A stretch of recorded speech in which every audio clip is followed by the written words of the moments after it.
Abonnez-vous et cliquez aussi sur la petite cloche de notification pour ne rien rater de nos prochaines vidéos. N'oubliez pas de partager aussi la vidéo et de la liker. Afrique N24.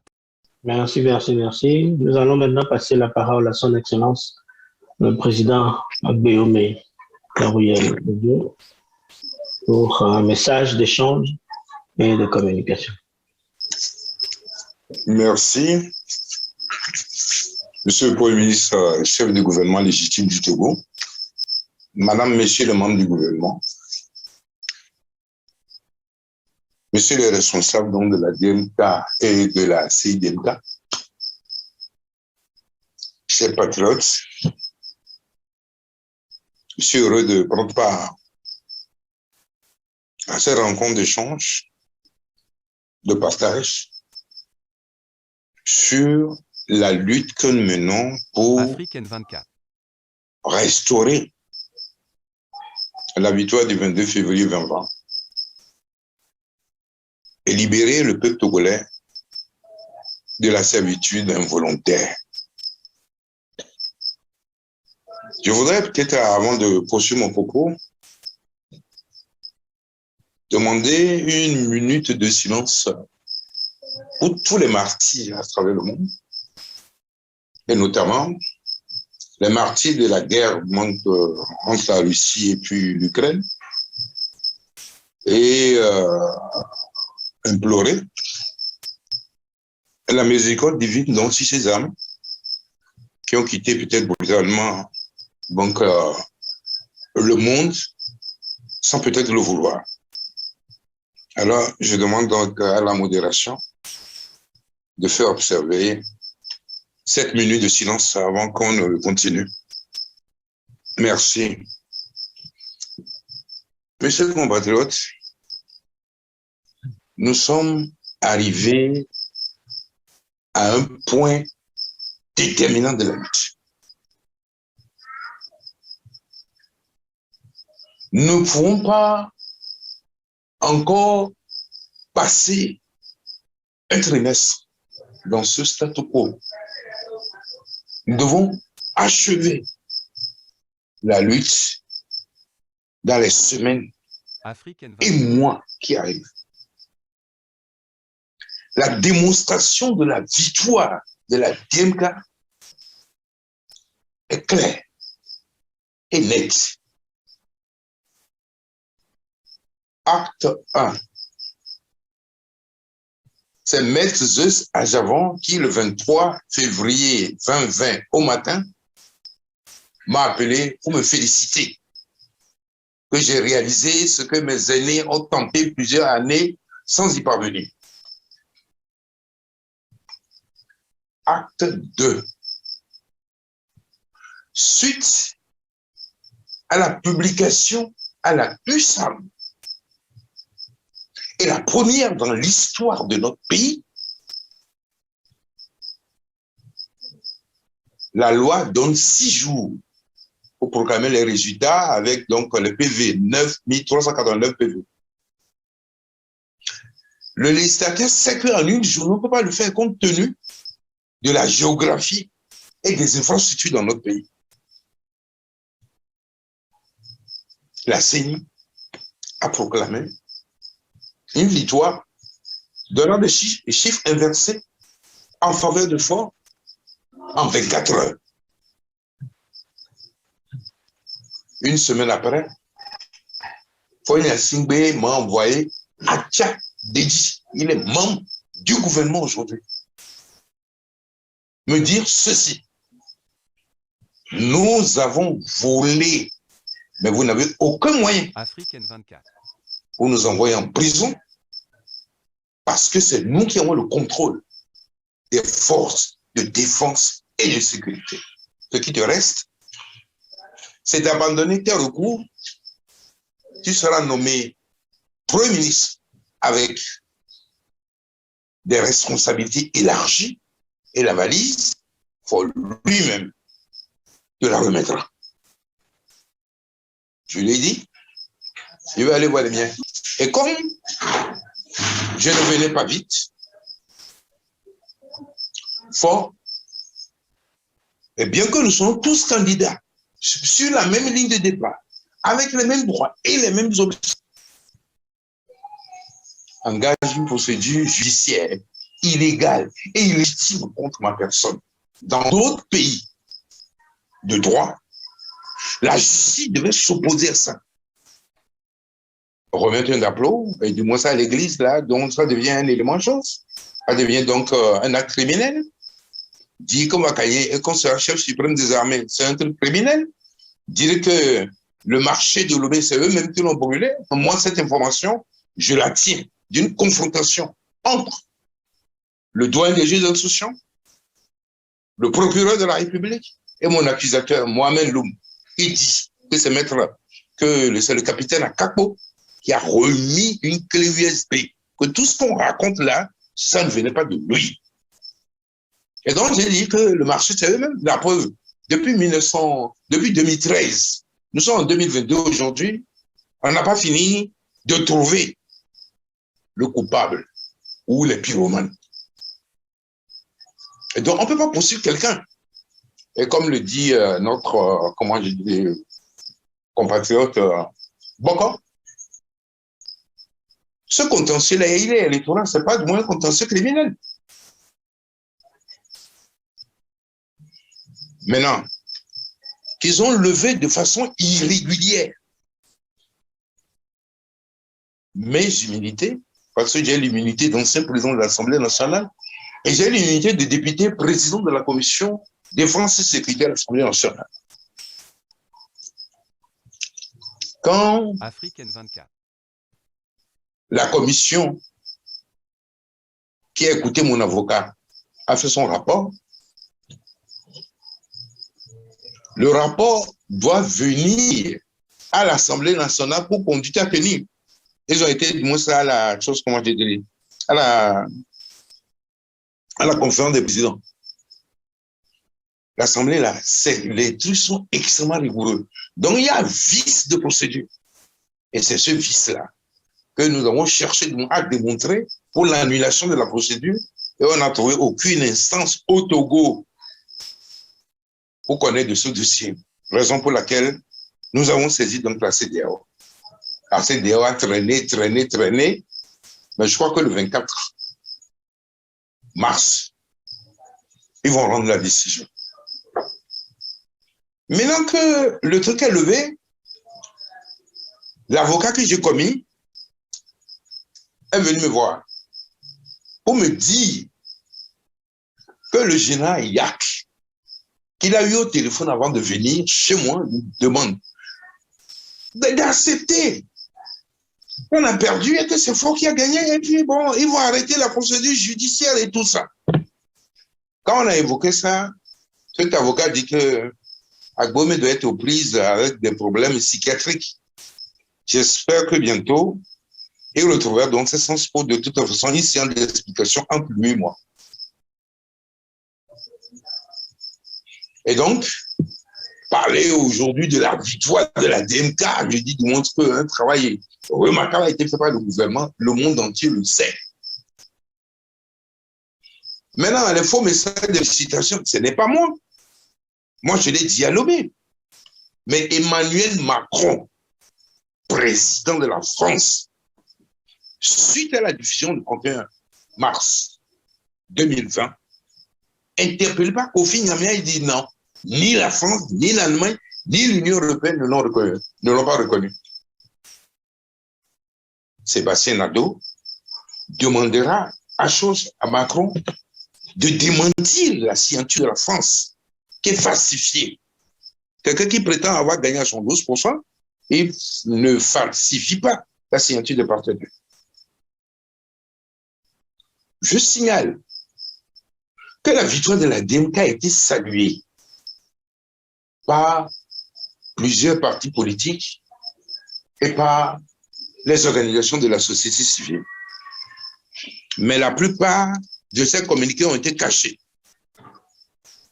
C'est 6 mois après que nous avons retrouvé l'ensemble de ces communiqués que nous avons mis à la disposition de tout le corps diplomatique au Togo, y compris donc le G5. Au G5, je vais envoyer donc ce message. le monde disparaîtra. Non pas parce que il y a trop d'humains, mais parce qu'il y a trop d'inhumains. Le G5, dont un des ambassadeurs dit que le pouvoir s'étonne. Donc, du score que nous avons réalisé ne peut pas se muer dans un mutisme en se mettant du côté de l'oppresseur, en se mettant du côté donc des intérêts exclusifs des pays qui représentent. Il doit avoir la souffrance, le chemin de croix que parcourt le Togo depuis 55 ans. Et donc, je l'ai dit, il y a une forme de désinvolture, d'abandon de responsabilité, d'irresponsabilité dans la posture qu'ils ont affichée, dans les preuves que le peuple togolais traverse. Et donc, c'est clair, ils savent que nous avons gagné. Donc, nous avons déposé tout, comment dire, tout ça au recours, enfin, tous ces messages de félicitations entre leurs mains. Et on a élargi aux autres chancelleries au Togo. Ce sont ces messages-là que Paul Messia-Breton, un de mes conseillers spéciaux, a distribué 48 heures après. On est parti le prendre chez lui, dans les conditions que vous savez. Mais par la miséricorde divine, il a retrouvé sa liberté. Je pense que Emmanuel Macron, président de la France, doit respecter le peuple togolais. Il doit respecter le peuple togolais.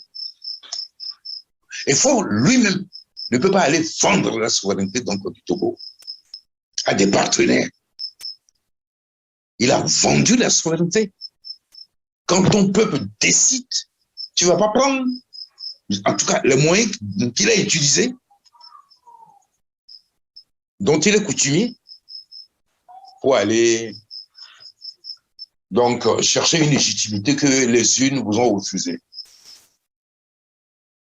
Toujours au niveau de la démonstration de notre victoire, le professeur Aimé Goguet m'écrivait, ce n'est pas parce que le peuple a massivement voté pour toi que tu dois penser que la page de Gnassingbé doit être tournée. Depuis 1998, 2003, 2005, 2010, 2015, 2020, du père en fils, ils sont illégalement et illégitimement installés dans le fauteuil présidentiel. Il est candidat, il était mon professeur, mais lui aussi n'a pas joué un jeu très clair. De toute façon, les preuves que la nation togolaise donc, rencontre en ce moment. Et donc, ce que nous demandons aujourd'hui, et ce que nous avons fait jusqu'à présent, c'est de démontrer à la face du monde qu'il y a une imposture au Togo, qu'il y a une forfaiture qui a été, du moins, comment je dirais, qui a été faite, et qu'il faut rendre justice au peuple togolais. Chers invités, je vais vous dire ceci. Avant que je ne sois investi par mon parti, et peut-être avant même cela, quand on faisait la mutation de Obu au MPDD, il y a un militant d'Obu qui était aux États-Unis qui nous a appelés et qui nous a dit que la délivrance du Togo passera par les évêques. Le prophète Isaïe était là, puisque c'était un congrès qu'on faisait, ou une convention, il était là. Je crois que le docteur Atou aussi était là. Et quand le gars a dit cela, qu'ils vont jouer un rôle important. Mais moi, lorsque je rencontrais Denise Epoté sur TV5, j'ai annoncé ma candidature. Et en même temps, je disais, Amérique Béo, février 2020, il y a alternance au Togo. Après, on a fait la convention qui m'a investi, le congrès d'investiture. Et c'est sur ce cheminement que nous avons rencontré Monseigneur Kodoro, qu'on cherche un candidat. Ça n'a pas été facile, mais on a été retenu. Je vais conclure humblement pour vous dire fort long, fort long. Il peut compris son long au béo. L'alternance est un téléchargement rapide en somme. Il n'y a rien à faire. Fort, il ne me connaît pas assez. Sinon, il ne m'aurait pas affronté. Un de ses frères lui a dit, ne l'affronte pas. Il a quelque chose. Oui, j'ai quelque chose. L'alternance aura lieu. Je voudrais que tous les Togolais écartent leurs oreilles pour dire que l'alternance aura lieu. Fort ne pourra pas résister à ce qui arrive. Ce que je lui propose, de passer tranquillement le témoin. De passer, parce que les jours à venir vont être très difficiles. Déjà, vous savez les conditions dans lesquelles les Togolais vivent. Avec cette guerre-là aujourd'hui, il y aura une flambée des prix. Comment il va? Il ne peut pas. Il vaut mieux qu'il passe le témoin. Mais sinon, la suite va être terrible pour lui. Il ne peut pas réveiller son père. S'il pouvait le réveiller, son père lui dira, ce que tu fais contre Agbé là, ça va se retourner contre toi. Parce que je sais ce que je suis. Et je sais ce que j'incarne. Le peuple togolais a rendez-vous avec la tenance. Et il a eu. Ce qu'il fait là, il ne peut pas aller loin parce que les sacrifices humains, les veaux d'or, l'argent, la corruption ne peut pas effacer la volonté de Dieu, les décrets signés sur le Togo. Je vais dire à nos collègues là, qui disent qu'ils vont courir, ils vont aller aux élections, comment vous appelez là, régionales. On ne vend pas le soleil, aller acheter une lampe. On ne vend pas le soleil pour aller acheter une lampe. Le soleil éclaire plus que la lampe. Alors, je vais conclure en demandant à Fort, dès la semaine prochaine, d'enlever dans l'état d'urgence sanitaire, d'enlever. C'est inopportun. Ça n'a même plus de sens. Ensuite, de réfléchir pour passer le témoin. Je voulais dire à nos forces de défense et de sécurité, vous avez fait allégeance au peuple togolais par le biais du drapeau national. Et non à une famille, encore moins à un homme. Prenez vos responsabilités devant la nation et devant l'histoire. Je vais dire à Abdou Assouma, l'histoire est là. Qu'il a des enfants. Et je ne souhaite pas qu'on j'ai des anathèmes ou des malédictions sur ces enfants demain. J'interpelle Ayassor. Ayassor, le monde entier sait ce que vous avez fait. Rectifiez avant qu'il ne soit trop tard. Je voudrais m'adresser au magistrat président des CELI de rendre justice au peuple togolais en publiant les vrais résultats de leurs ressorts respectifs. Je voulais dire aux forces vives de la nation et notamment à notre jeunesse, levez-vous pour déboucher de toute façon votre destin. Il est bouché. Seule la tenance et une nouvelle politique que nous allons implémenter peut de toute façon vous permettre de réaliser vos ambitions et de construire votre trajectoire professionnelle, politique, pour que la terre de nos aïeux retrouve sa brillance. Je suis là pour écouter Je suis là pour affirmer des convictions. Et je suis là aussi pour vous encourager. Vive la liberté, vive l'alternance. Likez la vidéo si ce n'est pas déjà fait. Laissez aussi votre point de vue en commentaire.